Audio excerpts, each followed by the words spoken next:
कलाहांडी जिला जयपाटणा गोष्ठी स्वास्थ्य केन्द्र में एक शववाहक गाड़ी नथिबारु हस्पिटाल रे केही मृत्युवरण कले अबा अंचल केउठी दुर्घटना रे प्राण हराइले मृतकों परिवार नाही नथिबा असुविधार सम्मुखीन होउथिले।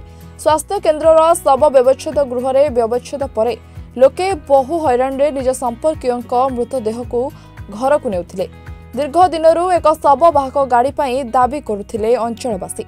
एने वर्तमान लांजीगड़ विधायक प्रदीप कुमार देसारी तांको आंचलिक पांठिरू एक शववाहक गाड़ी बा स्वर्ग रथ आज गोष्ठी स्वास्थ्य केन्द्र में लोकार्पण करछन्ति, जहा फଳରେ अंचलर मृतकों परिवार माने सुविधा पाइबे बोली आशा करा जाउछि।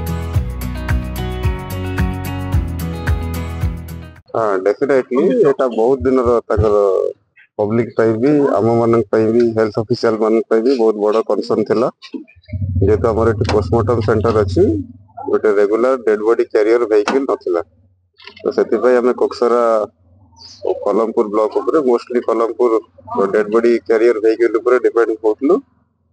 तो से माने सेति बहुत असुविधार सम्मुखीन हमकु भी फेस करिया को पड़तला, एज वेल एज पब्लिक को भी फेस करिया को पड़तला।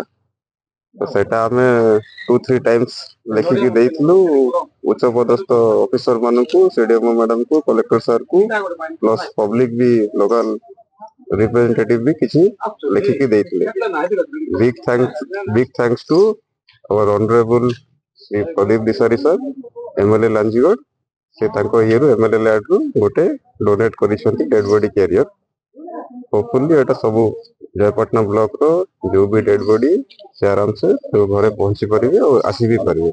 जाओ दीर्घ दिन आज आमर विधायक पांटिरू जिन एम्बुलेंस स्वर्ग रथ दिया जाइछि तांको बहुत बहुत धन्यवाद। ये अंचल ब्लॉक रो जयपाटना ब्लॉक रो समस्ते आमे गोटे मरी गले जेनटा कि बेसी असुविधा होतला, आज तांकर स्वर्ग रथ देइछंती तांको मु बहुत बहुत धन्यवाद। एटा गोटे हमर जयपाटना सीएससी पई गोटे अति दरकारी जिनिस थिला। जेते बेले हमर कोनसी लोक एटी मृत्यु हो जाथिले शववाहक गाड़ी पई हमें कलमपुर ऊपर डिपेंड करूथिलु। कलमपुर गाड़ी आसले जाइकिरी सबटा निया जाउथिला।